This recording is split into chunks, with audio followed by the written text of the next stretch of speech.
We'd love to start with you guys just stating your name and what you do.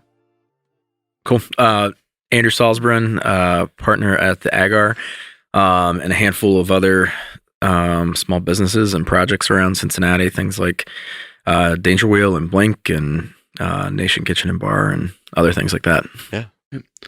Josh Heuser, a partner at AGAR.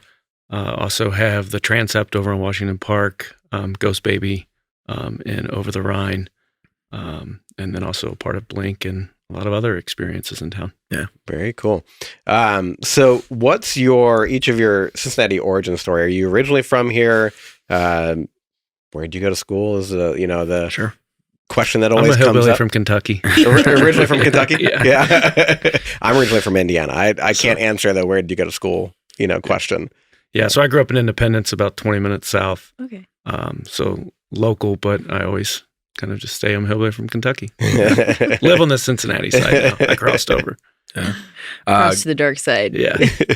Yeah, grew up in College Hill, Northside area, and went to Walnut for high school, and UC for undergrad, Xavier for grad school. Very cool. Yeah. College Hill is like a hot area right now. There's some fun stuff going on up there. Definitely.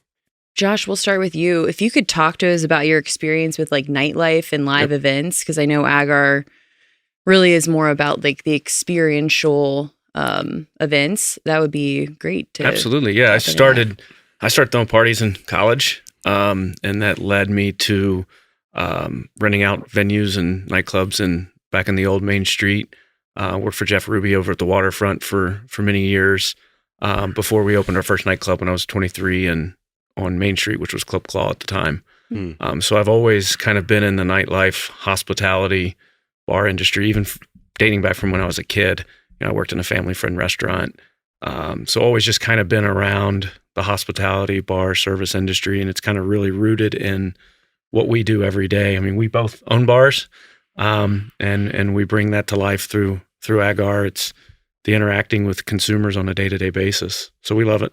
Yeah, Andrew, I'd love to hear about your Pendleton origin story. I Sure. heard that there's some background there, but what struck you about the particular neighborhood to be in Pendleton? Yeah, so fell in love with the neighborhood. Well, I don't even know if I would call it falling in love with it, but when I moved back from Atlanta, I was looking for a place to live downtown, and I happened to be looking at an apartment over there, and as I was walking back to my car, saw a building that had a for sale sign on it, and the MLS listing had expired, and it was a foreclosed building, and I went to great lengths, I'll call it that, to purchase the building, and then basically step into somebody else's messy project halfway through development. And I think my relationship with Pendleton began there, whether by fate or maybe not so much by choice.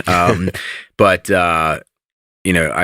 I went to my first community council meeting like a month after I bought the building, just to see like what the neighborhood was like and to get involved, and happened to show up on election night and got elected as vice president of the neighborhood council on night one. So And this is your first month. Yeah. So This guy knows everything about our neighborhood. Right. Yeah. I'm not really sure what they're thinking. Right. But I held on to that position for like 8 years. Wow. It's his only public office. Right. Exactly. Yeah. Forever. Okay. But once I got ingrained in there, one of the things that really we struggled with as a community council was the corner of Broadway and 12th Street at that time was the highest trafficked intersection for heroin in the state of Ohio. Wow. There's a really unique roadmap there where people that were bringing heroin over from Kentucky can cross from Newport, make their drops in Pendleton, and be back across state lines in like under 90 seconds. So it made it very, very hard to track that. And so, as we're dealing with that issue, we're trying everything under the sun that is in the rule book of, call the police, turn more lights on, neighborhood watch, and none of this is working. And so we said, rather than try to push people out of the neighborhood, what would it look like to bring more people into the neighborhood? And so we set out to just do a bar that served food there. It was the first business that had opened in Pendleton in like, I think 8 years. And the thing we didn't plan on doing was we kind of shot ourselves in the foot and brought in a really good chef who was aspiring to do great things, Kayla Robinson, who's over at Arnold's now. And she's been on different TV shows. Yes. And this was kind of her first solo gig. I didn't realize that connection. That's cool. Night one of opening the place, we sold more burgers than we did beer. And we're like, oh, crap. I guess we got to do a restaurant now. And that was kind of where Nation started. But you know, it solved that problem for us, you know, transitioned the neighborhood into one where people sought it out. And, you know, naturally, the issues we were facing in the neighborhood kind of resolved themselves through that. I think that's such an important thing to say, because the first response when you do have a problem for most people is get this problem out of here. But rather you were saying like, we actually have something that can attract people here. Then that serves as a deterrent for those people. Mm-hmm. You know, they're not going to be doing it in the dark. It's in front of a lot of people. Yeah. I used to live on Milton, and so I would walk down a Nation and actually have seen kind of some of those drops on my side of Liberty as well. So yeah. Now there's like multiple businesses and restaurants. I mean, there would be at least like 10 in that little pocket now. Yeah, at least maybe not all restaurants, but we, you know, I think it was probably 4 years ago. Mm-hmm. 5 years ago, we opened 3 Points over on the corner of 13th and Broadway. And then right before the pandemic, we sold that to Braxton. So got a big, you know, regional partner there. And then Kevin Hart opened his wine shop, Hart and Crew, which has been exceptional. And then, you know, Urbana has doubled the size of their concept and moved around the corner. So lots of good traction over there in that neighborhood. That's awesome. Yeah. What inspires each of you? I'd like to hear from both of you about Cincinnati, and why do you continue to choose to live here? I think you mentioned you lived in Atlanta before. I'm not sure if you've lived anywhere else. No, I've been a homer. Yeah.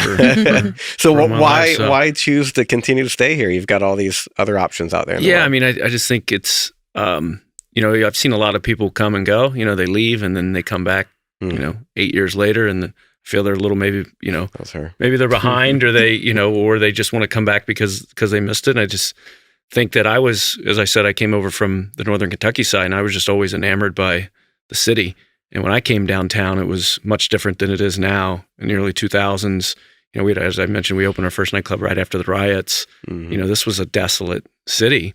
And I think it takes vision and ideas to see what the city could be. And I think this renaissance that the city is experiencing is because of like-minded folks like us that have been here, that see the value that we can bring to the city, see that when it was at its bottom, you can bring it up and you can make a good living doing it. So I think we're passionate about downtown. We're passionate about the region, and the people are kind. I mean, everybody says that at least when they come here. So I think there's a lot of truth to it. So I'm happy. I like being here. I like building. I like creating, and we've been able to network and build a reputation that people will allow us to execute our ideas or believe that we can execute our ideas. And that takes a lot of work, but it's something that I know that we each value and appreciate the ability to do. Definitely. That's awesome. Tell us about how you guys met. How did you eventually go into business together? Tell us about your story. Sure. So at a crepe store. Yeah. A crepe store. Crepes. Crepes. I did say crepes.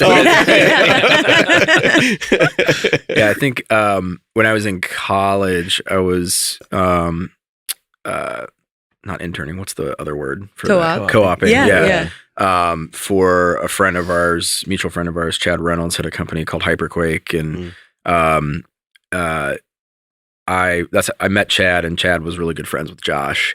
And when I came back from Atlanta, Chad was like, "You guys should get together. It seems like you're interested in a lot of the same things." I had, when I moved back and was going to grad school, started working with the local nonprofit, Venice on Vine, there at Vine and 12th. Mm-hmm. They had just opened their restaurant and was kind of jumping in and helping bolster their art program, and then also, taking a restaurant and making it presentable to the new customer of Vine Street that was coming in. And along the way, got the opportunity to kind of start the Final Friday art gallery walks that were on Vine Street. Oh, wow. So everything that's in between 13th and Central, most of those spaces were white boxed out for new tenants, but not full yet. So we were going in and every month doing 3 to 5 gallery shows in these different empty spaces. And that's how we connected and started just working on projects together and kind of took it from there. So Very cool. Cool. I want to kind of take a step back and talk about AGAR.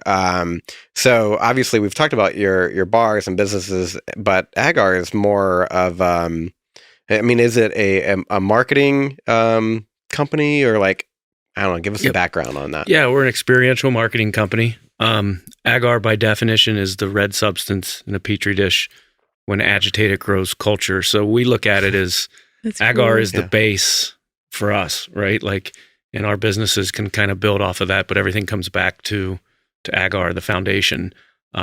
We presented AGAR because we believe as the world moves more and more digital, the value of human connection and human relationship inherently increases. So at our core, we're event producers, experiential marketing, social media content through video, photography, AR, VR, and then obviously we're moving into communications and PR. So really rounding out our full services, and we represent Fortune 100 clients here locally and across the country. Wow. So that's, but it doesn't, we often look at the nations or the Ghost Babies or the Danger Wheel or Blink, or these are experiments that we can bring these testings into AGAR to then use that point of view and that knowledge for our clients. That's really cool. What do you guys not do? I guess this is maybe a better question. Like, I looked at the website and I was like, I'm getting overwhelmed. copywriting. I can't write an email. There you go. So what year did AGAR start? Because I thought I saw online it was like incorporated in 2022, but you've been around much longer than that. Yeah, it was. So AGAR was actually, when we first started, it was called Ionic Collective. Okay. And that was probably 08, 09, I think 08. Okay. And then we had one employee who is Carrie, who is now our VP of operations. And we got a cease and assist letter stating that we were trademarking, that we had infringing on someone's trademark. So we threw that paper in the garbage and laughed it off. And then I think about 4 or 5 months later, this was probably 2012, I think, we got a lawsuit that we really were infringing on someone's name. And so we're like, hey, we should, I guess, change our name. Yeah. So you also don't practice law. Okay. Yeah, we don't practice law.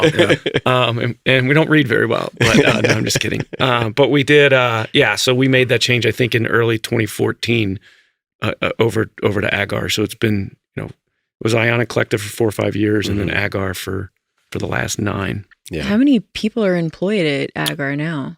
I think we're 28 full-time employees. Wow. Yeah, that's really big. So several remote employees as well.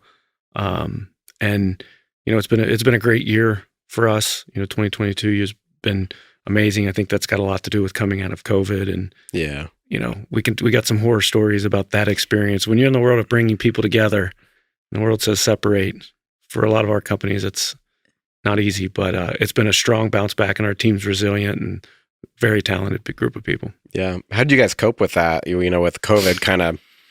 That was one of our isolated. questions. Like, your whole ethos is about live in-person events, and that was taken away. So a lot of booze. Okay, literally COVID. And in transparency, we went back to testing. Yeah. If you may recall the porch pours event that we just randomly created, a front porch pours, like, how can we give people the resources to do the same thing at the same time, socially connected but distant? And I think we had like 10,000 people sign up for a front porch party during COVID. And it's like, we didn't make any money off of that by any means, but it kept us thinking. Yeah. And it kept us like driving of like, okay, well, how can we solve this problem? I mean, one of the things we joke around and say is you're directly compensated by the problems that you solve. Yeah. And the world had a lot of problems. So how can we create solutions? And ultimately that'll drive revenue for us in the long haul. So I think we just got resilient and went back to our core. Yeah.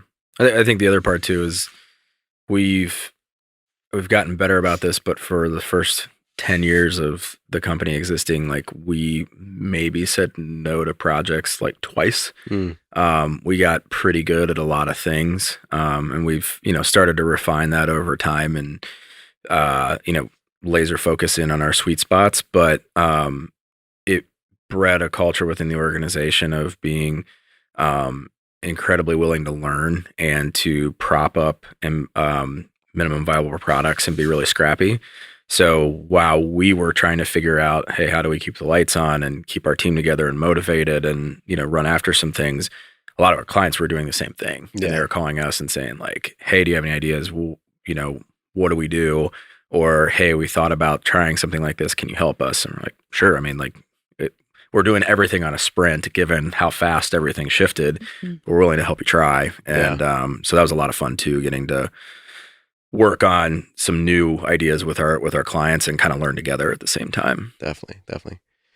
Okay, so you'd mentioned, you've got this event that we didn't really make money off that, but it was something that we could do and work toward it. Blink to me feels like almost like a public good at this point. Like, how did you, and my understanding is you guys came up with the idea. So can you tell me a little bit about the inception of that and what went into planning like such a unique event? Go ahead. Yeah. So it's interesting because everything, that becomes big always sort of starts small. And there was an event called Cincinnati Design Week in probably 2012 or 13, maybe. I don't know. Yeah. And we were working with Landor and we did a big event out in their alley where we put a live band and it was all about Fashion Week and design. And we projected on the side of a building in the alley with two of their creative directors, Dan and Steve. And we, about 1,000 people show up. Mayor shows up, some city council, people from Symphony, people from the Hale Foundation. They just love this projection. And the idea started of talking of like, well, what if we did that at Music Hall? Yeah. And that ultimately came to a brainstorm that then created Luminosity. Yeah. And we were kind of behind the idea of Luminosity. And if you remember in Luminosity, it was called, after the first Luminosity, it was called the tipping point of Over the Rhine. That was what the Enquirer put out, like Over the Rhine is here. So we knew that art can move people. The unfortunate thing is in the first year of Blink or Luminosity, we tore the park up because so many people came. Dodged some bullets there. Yeah. I mean, people were sitting in trees. I mean, that first year it was 30,000 people converged onto the park and like. Yeah, the debrief with the fire department was like, if somebody had had a heart attack in the middle of the field. We couldn't have got them out. No, there's gosh. no way. And so, but it was magic because people broke bread together. You were stuck in the park together. You couldn't move. You were surrounded by art. It was the epitome of experience. It was amazing.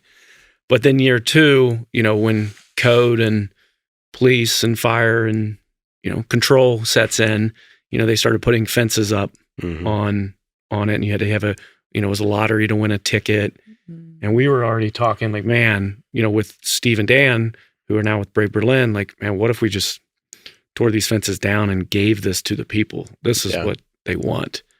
Same time, Andrew Youngtum was, traveling, different art communities, seeing what was going on in the street art world, became super inspired. Yeah, we were doing some projects down in Miami in like the early days of the Wynwood Walls district, and was blown away at what it looked like to see, blocks and blocks and blocks where every square foot is canvas. And so we that took that idea and at the time was right around the same time that Luminosity was taking place, but Over the Rhine was still voted most dangerous place in the country. Right. And we saw this opportunity in that, like, if you stand at the intersection of Liberty and Pleasant Street and you look south, you can see the bandstand at Washington Park. And if you and there's some of the most expensive real estate at the time right there in the park. And then if you look north, you could see the the cupola on the top of the market shed at Findlay Market, which is our number 2 tourist destination. Yeah. And the northern half of Pleasant Street wasn't so pleasant, and the southern half was.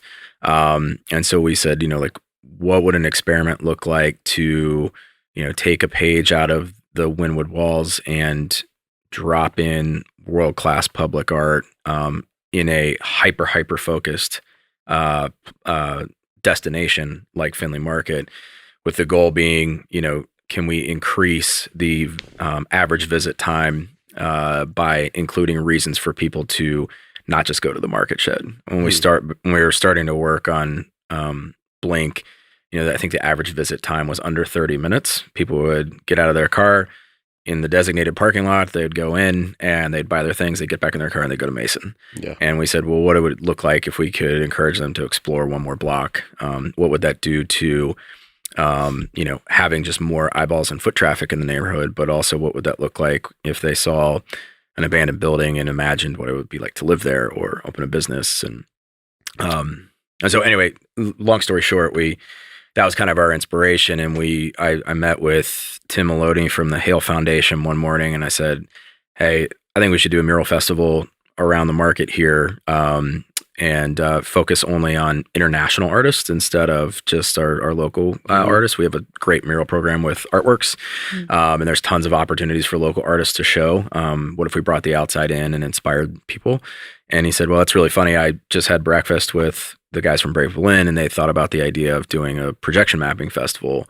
And so it was Tim's brilliance that said, what if we combine these two things and made it one super offering? And that's kind of where Blink got off to the races. We didn't know what we were calling it at the time. I think we spent 2 years workshopping it, traveling the world, seeing best in class examples of projection mapping shows or festivals, mural festivals, et cetera, that we took a lot of notes from, met with their organizers, and figured out, how do we make this best in class, but also our own. And that's kind of where Blink set off. And that goes back to some of those, as I said earlier about, having people be able to invest in your idea, here, like if, we didn't know what the event was going to be. And Tim and the Hale Foundation invested a lot of money to send us to, Australia to look at the Vivid Festival, to Berlin, to Leeds, to study these art experiences. And we had to deliver that back, right?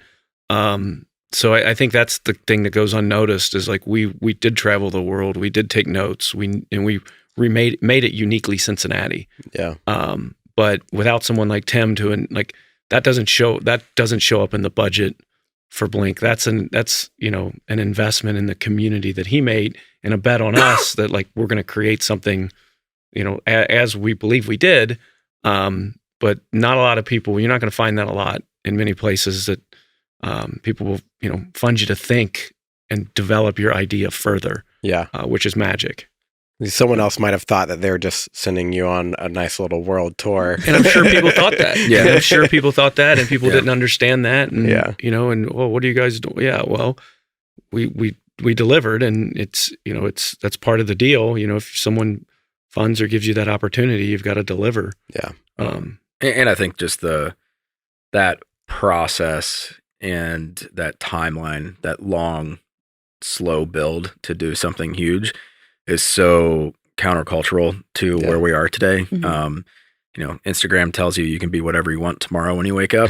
And you see the frustration when people realize they can't be an NBA basketball star because they picked up a ball.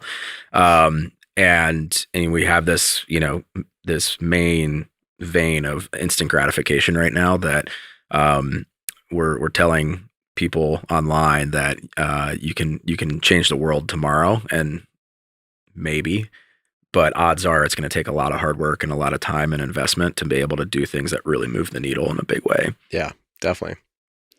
Tell us about, obviously Blink has had a huge community impact. Pretty much every single guest we talked about has mentioned Blink. Yeah. When we've asked, what would you like to see in the city in 5 years? So more events like Blink. So it's very much a testament to what you guys created that it's talked about widely. But what are some of the other kinds of community like impact that in engagement that AGAR is involved with? Yeah, I mean, there's external events, and then there's also just like the organizations that we help sit on and chair. There's the behind the scenes work that not only Josh and I, but a handful of people in our organization, we really encourage people to run out and get engaged with the groups and the nonprofits that they are passionate about, that they think have impact in their community. But we also do, highly visible, events and experiences, things like Danger Wheel that, the goal was to bring people into Pendleton to expose them to that neighborhood as we were building Nation, and also like just working on the economic development for the neighborhood. And my friend Judd Watkins and I were sitting around having beers one day and just saying like, what would be something crazy that would get people excited? And, what if we raced big wheels down the street? And it was just crazy enough to work. And somehow still works. There's what's it like getting insurance for Danger Wheel? Oh, I got a great story on that one. Yeah, it's a lot. It's a lot. I mean, yeah, candidly, like every year while the event is going on and we're like getting to the finals, he and I are standing at the top of the hill, exhausted from screaming at people all day, but smiling because we're like, I can't believe people let us do this. Like, this doesn't make sense right now. It's pretty incredible. Yeah. So it's, but it's, it brings 10,000 people in to a neighborhood that most people have no exposure to previously. Yeah. So just if you guys could describe like a part of the podcast that we're trying to is just highlight Cincinnati and why it's different than, other large cities. And especially like a lot of our business owners here have talked about the sense of community that you've mentioned, how it's easier maybe to get funding and support. And there's a lot of, lifting each other up in the small business community. If you could describe like your experience with the business community in Cincinnati, and what's unique about this community experience as opposed to like other large cities. Yeah, I think what makes this market unique is you can go have coffee with other business owners. You can network. And I'm sure they say that at every city, but I do think you do need to prove yourself over time. I mean, it is a small market, which that can be, one strike and you can be out. So you've really got to have longevity and you've got to deliver and do what you say you're going to do. And once you start to do that, I think the doors open up really, really good for you. I mean, not to keep talking on Blink, but like Justin Brookhart, our executive director, has been here 8 months and the guy is completely integrated into the community extremely fast. And he's delivered as well.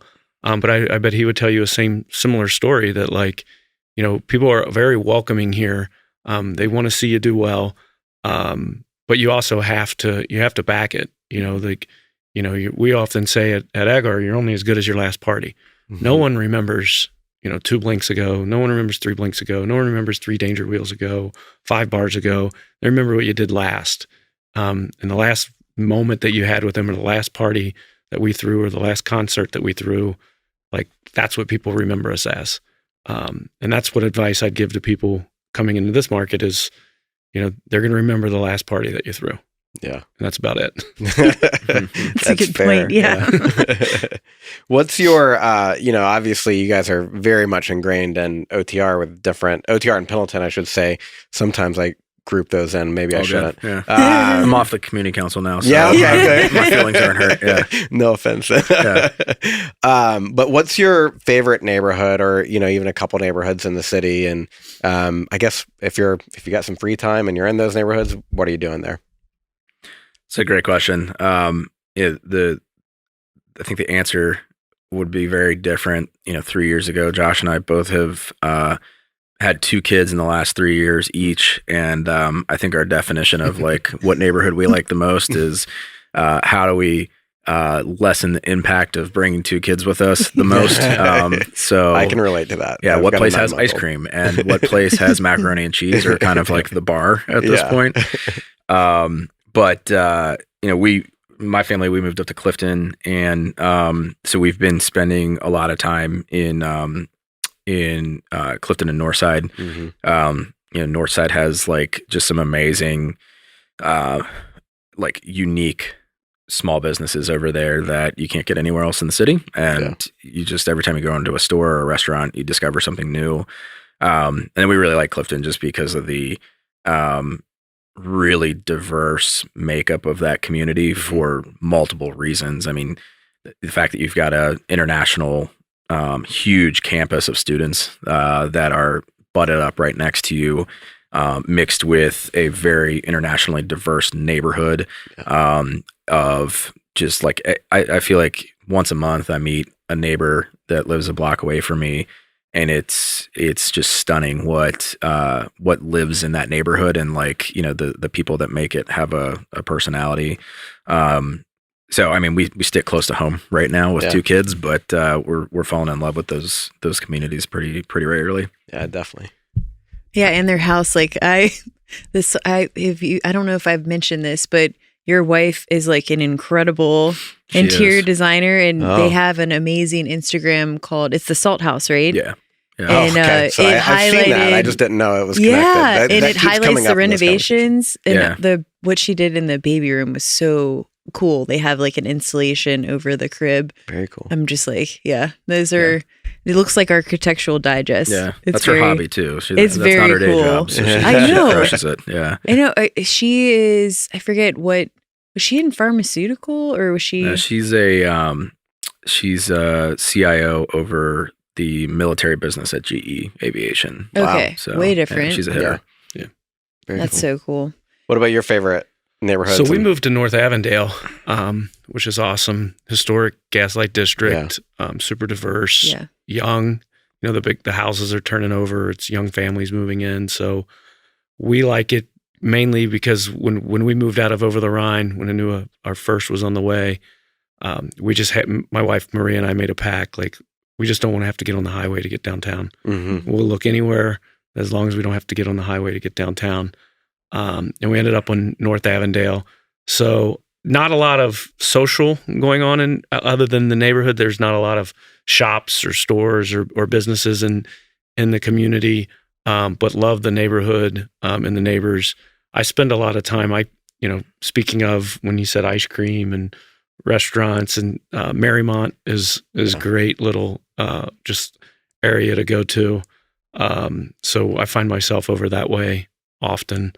50 West, it's great to take the boys there, leave office early on a Friday before the crowd gets there, and have a couple beers and let the kids play in the sand. Definitely. So that's kind of my go-to little area, I think. I totally relate to all of this because I moved from Milton Street up to Pleasant Ridge, and now I have a 9-month-old, and it's, we go to Mad Tree. Like if we're going to a brewery, like let's go to Mad Tree. It's easy to have a kid there. Absolutely. Yeah. Like kid paradise. I love North Avondale is such a cool neighborhood. Just like Clifton, cool. there's The a lot of homes like are historic incredible. buildings and mansions that are now being like, restored, which is, I love to see that. One of the things that we like to talk about on the show is what is the biggest misconception about the city. So you guys are highly involved with, in many different areas and many different neighborhoods, but and have traveled the world. And you have great comparisons with other cities. But we do feel like, obviously the show's called Underrated America. We feel like Cincinnati is often underrated. What would you say is like the biggest misconception about the city? And if that's too hard, you can just mention like what makes it different or lights you up about Cincinnati. I think Cincinnati is very, very cultured. I feel that we're, I think we get thrown more into the bucket of the Midwest, but I think we've got more of an East Coast feel than other cities in the Midwest. I mean, when I look at and we've been talking about this a lot in our presentations for a new project we're working on, but, we look at our competitive set here in the Midwest, and you just look at our competitive set and you put in Columbus, Indianapolis, Detroit, Milwaukee, Minneapolis, St. Louis. I don't mention Chicago because Chicago is Chicago. Right. It's already, it's not huge. going to have exponential growth. Yeah. But if you put the Cincinnati against those other cities, and you say, which one has the best chance to have exponential growth, like an Asheville did in the South or an Austin did in the Southwest, Cincinnati is going to win 9 out of 10 times. Yeah. There's just, I mean, that's just my belief on it. So, and I believe it's real. We're a river city. We've got a big banking culture and community here, and historic buildings. But I do think we are kind of missing on the more dense, modern architectural and design that I think the city will get right sooner or later. Yeah, and transit, which comes with those things. And I think that's probably our biggest, kind of clutch right now is not having dense, modern design. Everything, everybody likes old, and we've renovated a lot of old buildings, but there are consumers out there that like new, modern living. And I think once we get that, we'll be in a good place. Yeah. The question you asked, I started posing it to myself of like, what do people get wrong about Cincinnati, or what's the misconception? And I think my brain went less to what do others think about us and more like, what do we think about ourselves? Yeah. That's cool. And, the thing that's dawned on me probably over the pandemic, but because I just had more time to think and whatnot, is like, we do a really bad job. We have the misconception that we should be content with the status quo, and we should be okay wearing the identity of a flyover Midwestern state.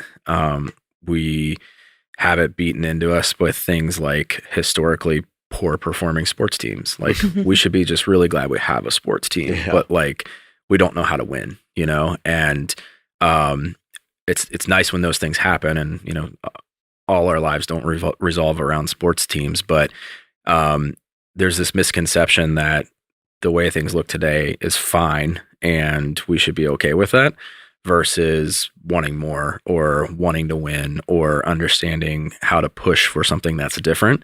And that's a tough learned behavior to try to shift. But the things that Josh touched on, like we have a foundation here where just about anything is possible if you really want to bring it to life here. You can try to go elsewhere and do it, and it's usually an uphill battle to do it in a bigger market, but the access and the collaboration that exists here in this market make it possible to do things like Blink, but you have to have a vision for that. And I think that's the biggest misconception, is we're not allowed to have visions for things like Blink. Yeah. I'm going to switch up a question that I usually ask, but I'm going to ask it differently for you guys.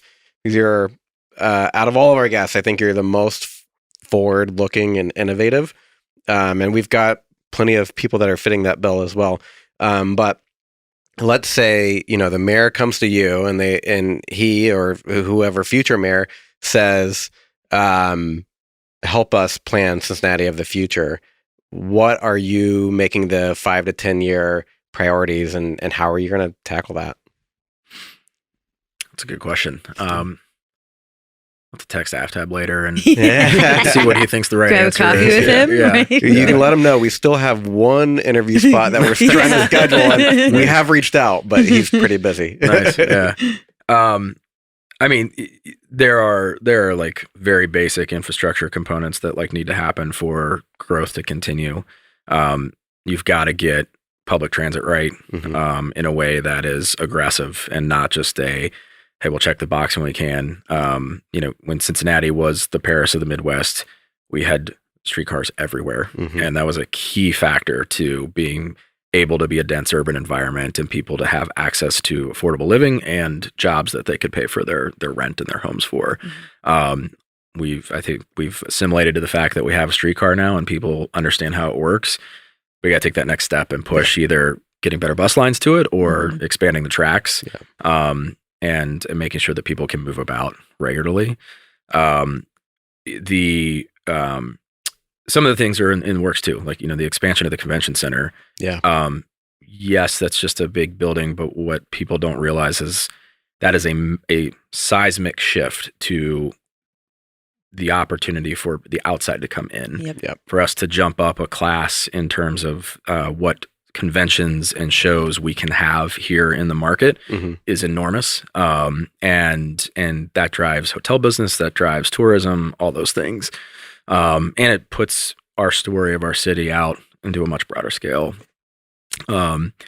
We need a world-class music venue, arena that can allow us to be on the map for all the biggest shows that hit Detroit and Columbus, and then dogleg left or right and skip us because we don't have the seats.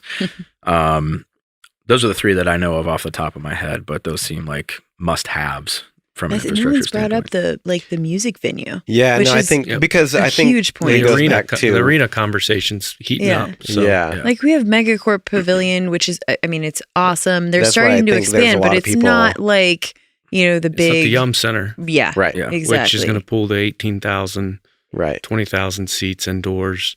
It'll expand our convention business as well because the arena could be used as a sub convention where like the auto show and all these other small conventions that go in our convention center now can go. Right. So we can also get more conventions in town during convention season. I mean, our convention season, we get local conventions. Right. Right. Not And out we of need town. and we need a arena to house those local conventions so we can get the big conventions January, February, March. I think to add on that the bridge and what that can do over to the West End and Queensgate, and you got a lot of property over there that can be developed and create a dense community connected to our downtown. And then also just in learning, some of our zoning changes kind of need to happen to make things a little easier to change property uses so you can move a little faster on some of the development. But one thing I would also push on that as well is the standard of development in downtown, I think, needs to raise. And by that, it's like we need to push architecture and design. I like that about the convention center and what they're doing. But enough of these kind of square, modern, simple boxes that, they're making these developers are making really good margins on that you can see Right. anywhere in the country. Yeah. And I think if we step up our design and architecture quality, but build it new and modern and dense, then We have DAP like right Yes. in our backyard. Yes. Like Mhm. they can have lots of projects to influence the creativity. I think the one soft answer too, like these are all very tactile, like must-haves, frankly, for But they're us to great, continue to yeah. grow. But the other big question I would throw back to said mayor is, like, who do we want to be? And a lot of times, when you get in these rooms with chambers of commerce or business leaders, we're defining our identity much more on like who we are and like what's our history and like why do we deserve to play versus like how do we want to play moving forward. Yeah. And to point further than where we're at. the marketing campaign for the next 18 months, but like, hey, in a decade we What's want to the be known North for Star? this, and like we're not wavering on that, Yeah. and we want to go there. Yeah, I used to always love Austin.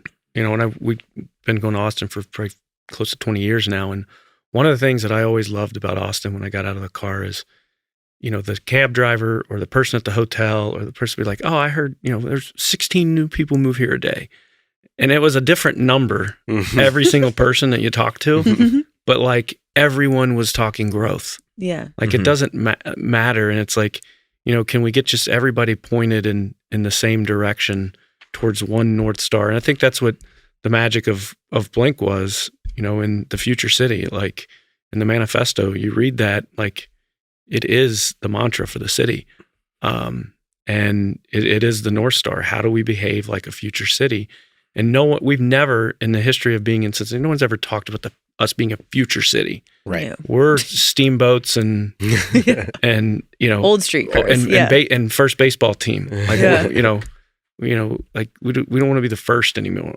We're going to be the best. Yeah. So And I think where we get lost is that North Star. A lot of times we say, hey, we want to be the most diverse city, or we want to be the most affordable city, or the one that fights poverty the most. And like, those are all very important things and should happen, but those are permission to play elements that are foundational when we want to go there. Like those are things we have to do. Yeah. Not things that we should wrap our entire identity around. Those are implied. And so I think it's setting a loftier goal. It's setting one that's like aspirational, but that, you know, if you work hard at it, you can run after, and there will be a lot of people that put their hat in the ring to be able to join on that journey too. Yeah. But if the goal is, hey, let's just maintain and have small incremental growth and, you know, rest on our history and what's around us today, like it's not very interesting. I'm not inspired to run after that. So what is the one thing to kind of be that North Star? I mean, a couple, you know, Austin was mentioned, Nashville. Nashville is an easy example that they really, for lack of a better phrase, hang their hat on country music and music in general. Denver has blown up for being this outdoors kind of mecca and a gateway to all the skiing and trails and things like that. Like, what is it for Cincinnati? Is it arts? Is it world-class restaurants? Is it, what is it? I think you got to use the resources of the city. I mean, when you go back to Nashville, like we don't have a music industry here. Right. There's not A&Rs here. There's not labels here setting up shops. So like that's going to be a far fight for us. Right. What we do have is the consumer knowledge with Procter & Gamble and Kroger. And from that becomes really good design, creative. I mean, I feel we have some of the world's best creative talent here in this market. And we have to leverage that. That's why Blink works. Yeah. Is because, you know, there's a ton of creative talent agencies here. I mean, and that's what we've got to tap into. That's what the base of this, if you want to look at the base of Cincinnati, it's Kroger and P&G. Yeah. But that's not going to be what takes us forward. Those two, it's the wave of intellect that comes from those companies that filters down to a community that creates passion and drive. That is a sense of place, a sense of design that ultimately leads to, I believe, is art and creativity. Yeah, definitely. So what is next for AGAR for you two? I mean, we have Blink and Danger Wheel. Are there any upcoming events that you can share that you guys are in the works on? That's a great question. I mean, I know this year, like coming off, it being a Blink off year, you know, the goal for us is to be planning for 2024, assuming we do it again in 2024. You know, on our end, from the company side, we're finding a lot of value in bringing experiences to our clients right now, and that side of the business is growing dramatically. We have an exercise coming up in a week and a half with our full team. Everybody's coming into town, that we model after Amazon's Prime Day, where the whole day is focused on innovation and new ideas. You know, every year we do this, and typically things spawn out of it, whether it's porch pours or the model for our sample space venue down at the Banks. So my gut is that, you know, we'll have something in a couple weeks on what that looks like, but nothing jumps out right now because we're knee deep in client work at the moment. Definitely. So. Yep. And growing the business and, you know, attracting talent. I mean, one of the big things that, you know, Andrew and I we have our AGAR leadership planning session starting tomorrow through Friday, and all about mapping our path forward, what strategic hires that we would like and which ones are we going to go after to just continue to grow the knowledge on our team, to grow the business for our clients.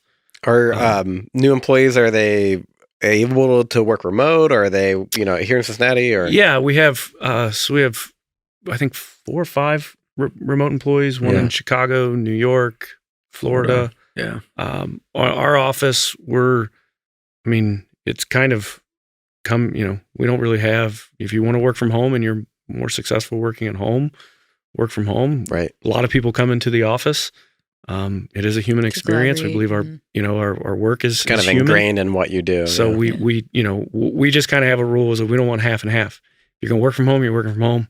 if you're working in the office, you're working in the office, but don't come in at 10 and leave at 2. Mm-hmm. Like either stay at home or stay at the office. Yeah. That way, you're getting full day. into your work. Yeah. Yeah. So we're pretty flexible on that piece.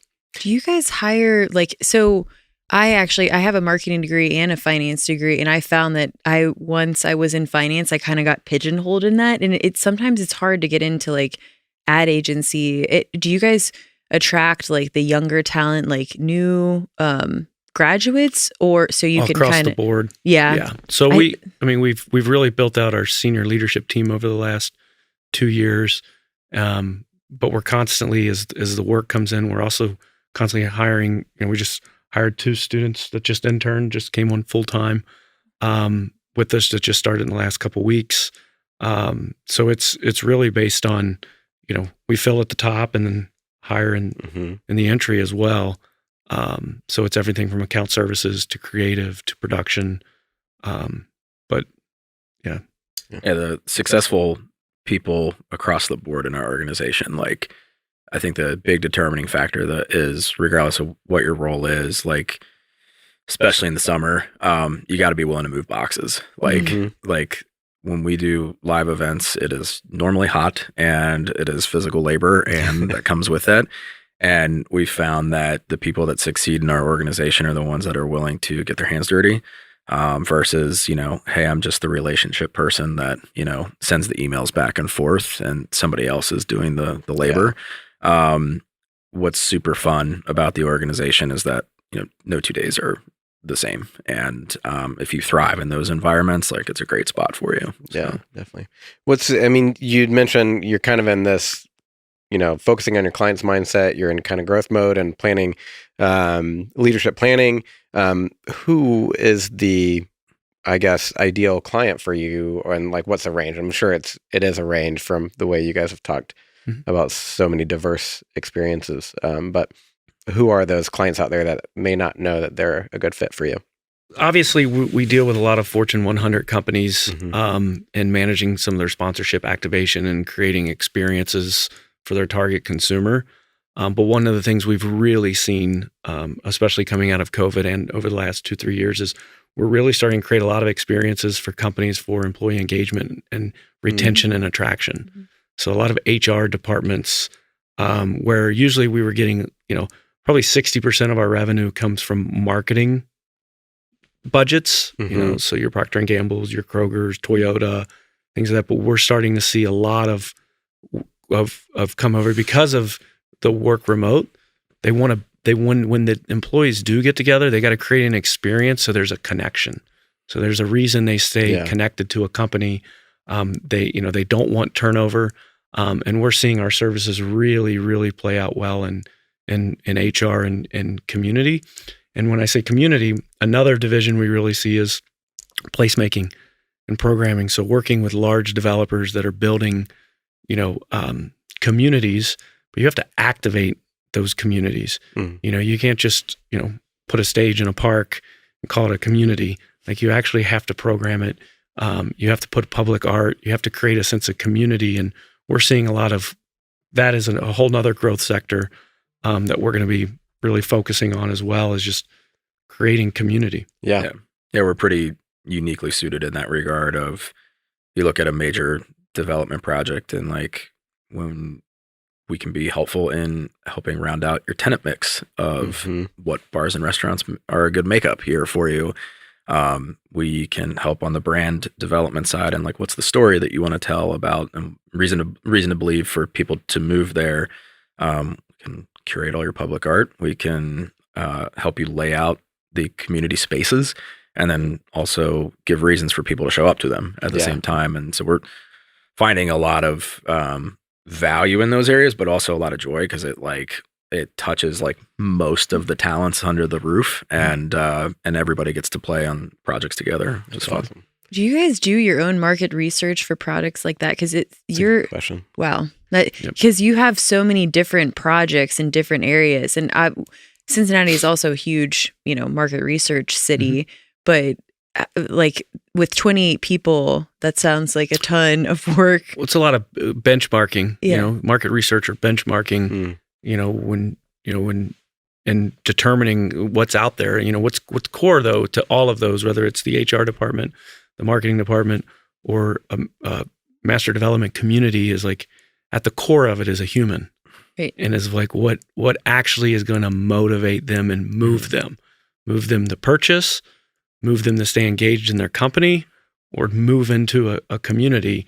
And and that's the one thing that doesn't change with our business is how do we move people? And we just and through COVID and back to the mission statement, as the world moves more and more digital, the more technology that comes into the world, the more AI that comes into the world, the value of a human connection and conversation is going to increase. Mm-hmm. And we want to be the middle of that, the value equation. Like we create, value creation for that. And that's where people pay us for our services. Yeah, that's awesome. I need to get to work and sell a lot of houses so I can actually, work with these guys to plan some really crazy Fun events. Yeah. But I'm not on your scale yet. I got to get there. You got time. Yeah. I think to wrap up, one question that we've asked previous guests is if you could describe Cincinnati in one word or one phrase, how would you describe it? And we've had catalytic, welcoming, talent, connected, but just to name a few. Yeah, but it can be a phrase or a word.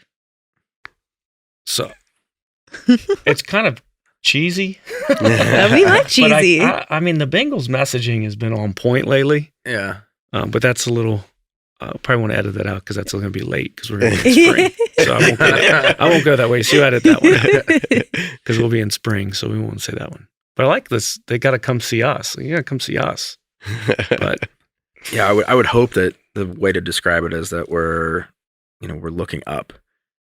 Both from like an outsider's opinion of like the direction things are here, but also what we're aspiring for is that like we're not staring at our feet, we're staring at where we want to go and the spirit that follows that too. Yeah, the future city. Yeah. That's a good one. I like it. You pulled it off. Cool. Perfect. Well, is there anything that we didn't cover that you wanted to add? I don't think so on my end. No. Cool. Okay. We had such a good time. You this guys was a fun conversation. Oh, Appreciate your thanks time. for having us, man. Yeah, thank you've you. dabbled in so much, and this is exactly the type of people we want to highlight on the show that really like raise a sense of community in Cincinnati and are forward thinking. So thank you so much for your guys' time. This is great. I like it. We're glad to Appreciate be here. it. Thank you. Perfect. Thank you. Thank you.